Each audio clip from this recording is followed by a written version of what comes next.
Interpretation of the Nobel Prize-winning work The Vegetarian by Han Jiang, The Unknown Tree in the Wilderness. There is this sentence written in the book Vegetarian. Look at you, if you don't eat meat now, people in this world will eat you.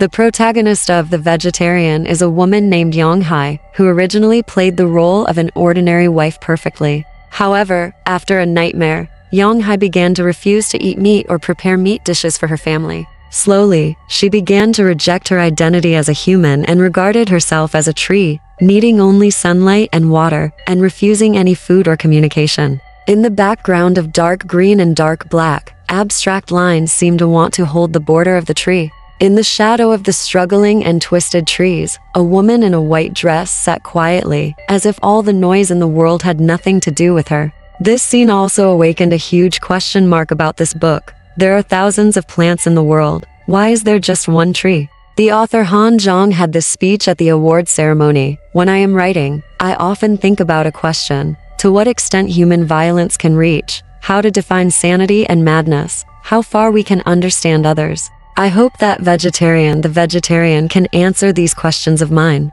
Through The Vegetarian, I want to portray a woman who refuses to join the human community. It just so happens that these three questions raised by the author Han Jiang can match the three parts of the story Vegetarian, Birthmark, and Tree Fire. Below, we will interpret this vegetarian through these three keywords. 1. Vegetarian. Metaphorical exaggeration is the biggest feature of The Vegetarian. At the beginning of Vegetarian, the author uses absurd and weird scenes to explain the reasons for Yeong-hye's change.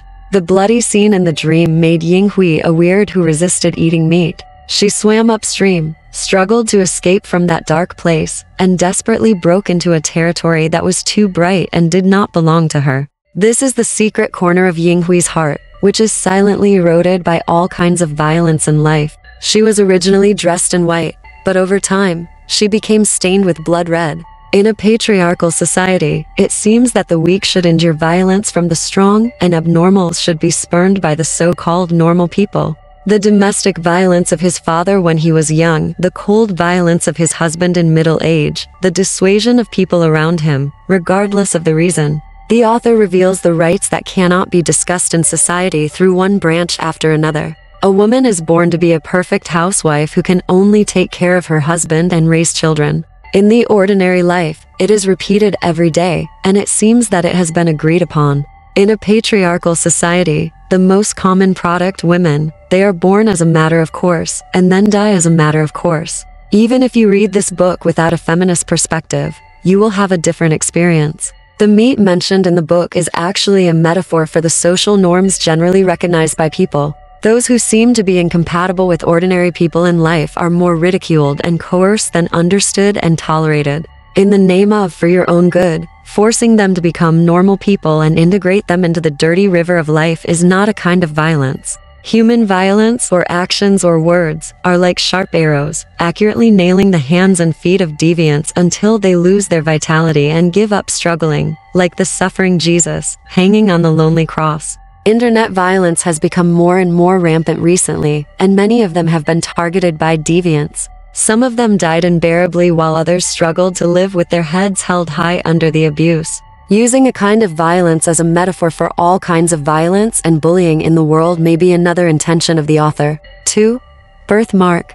In Birthmark, when Yeong-hye is on the verge of physical and mental collapse, her brother-in-law, an artist, accidentally learns of the birthmark on Yeong-hye's body, which inspires his creation. He began to persuade Yeong-hye to be his model, admired Yeong-hye's charm, and was fascinated by her. This also made Yeong-hye, who was already mentally abnormal, experience what it felt like to be appreciated, cared for, and understood by others. The brother-in-law's appreciation could have been a ray of light that saved Yeong-hye, but he crossed the boundaries of reason, tainted her with his own hands, and wiped out her last glimmer of hope.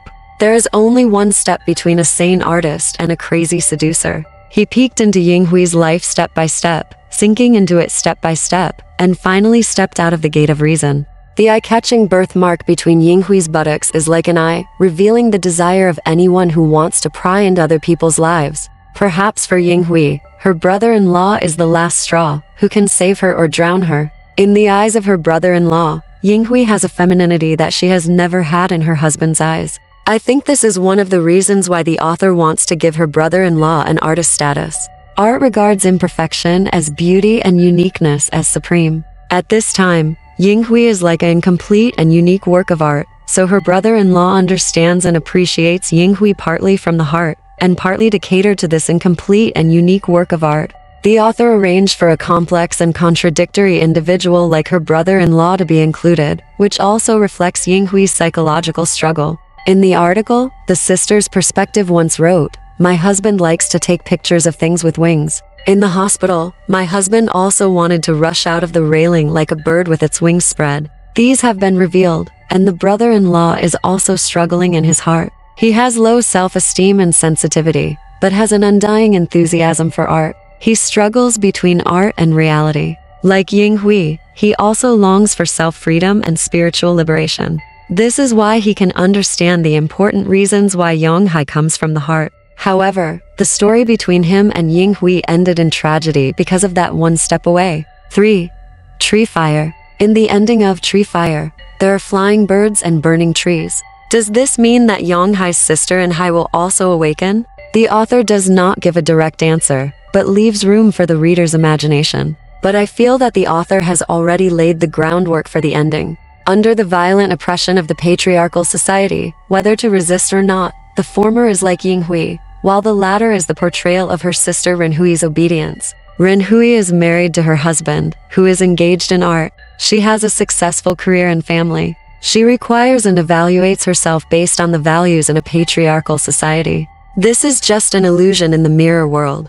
After being mercilessly hit by reality, can Rin-hye, under the mask of the perfect wife, still be able to put the pieces of chicken feathers together? She couldn't, but she had to piece it together and continue living a life worse than death. Otherwise, the world's saliva would be enough to drown her. My sister feels sorry for Yeong-hye and understands her, but she will never be like Yeong-hye. Because, even if life is hopeless, her son is always her concern. In the imagined ending, her sister will transfer Yeong-hye to the hospital, while she will continue to return to her previous life. Even if she is divorced, she still has to raise her son and fulfill her responsibilities as a woman. Yeong-hye's experience will certainly promote her awakening, but the mission given to her by the fixed ideas of the patriarchal society must be completed even if she does not want to. This cocoon will firmly bind her until the end of her life. But Yeong-hye is the exception, not the norm. The great thing about the author is that he leaves blank space for the ending. If the sister does not awaken, it will make readers feel sad. If she does, it will seem too easy to break through the confinement of her mind. Wouldn't it be wonderful to leave this problem to readers to think about? Burning trees are used as a metaphor for Yeong-hye, and flying birds are used as a metaphor for her sister. Trees are free, and one tree can stand up the world. Birds are also free, but they must eventually return to their nests. The author does not write about himself solely from Yeong-hye's perspective. Instead, he spends a lot of space to exaggerate the absurd and weird appearance of the protagonist in the eyes of others, mixed with Yeong-hye's own psychological description, leaving a trace of tenderness for Yeong-hye. On the surface it looks like a pot of hodgepodge, but in fact each ingredient interacts with each other to give people the most tangy aroma. Peeling away the torn skin and going deep into the bones, Yeong-hye's complex inner world is exposed through various perspectives, making the character image more solid. The form is scattered, but the spirit is not dispersed, leaving blank space everywhere, but leaving endless space for readers to imagine and play. Although the author leaves blank spaces throughout the book, after reading it, the original questions seem to have been answered. Why did Yeong-hye become a tree? There are thousands of plants in the world. Why are they just trees? Trees are tall and powerful. Although they are not as light as birds, they are still free, lush, and full of vitality. They are also dull and tough, and they remain standing despite strong winds. It can exist as an independent individual and does not need to blend into the group of trees. It can stand there resolutely in the layers of fog, insisting on its true self. It stays in the wind forever and ever, changing clothes at any time, just like this, from midsummer to fallen leaves, and from cold winter to buds, singing the true song of itself in the boundless wilderness. In the end, we can sum up this sentence: it's not that she doesn't want to live, she just doesn't want to live like us. The burning unnamed tree on the road absorbs the power of heaven and earth, and patiently burns away all arrogance and prejudice. Questioning and criticism should be the norm. Alright, this part of the story ends here. Want to know what happened next? Let's listen to the breakdown next time.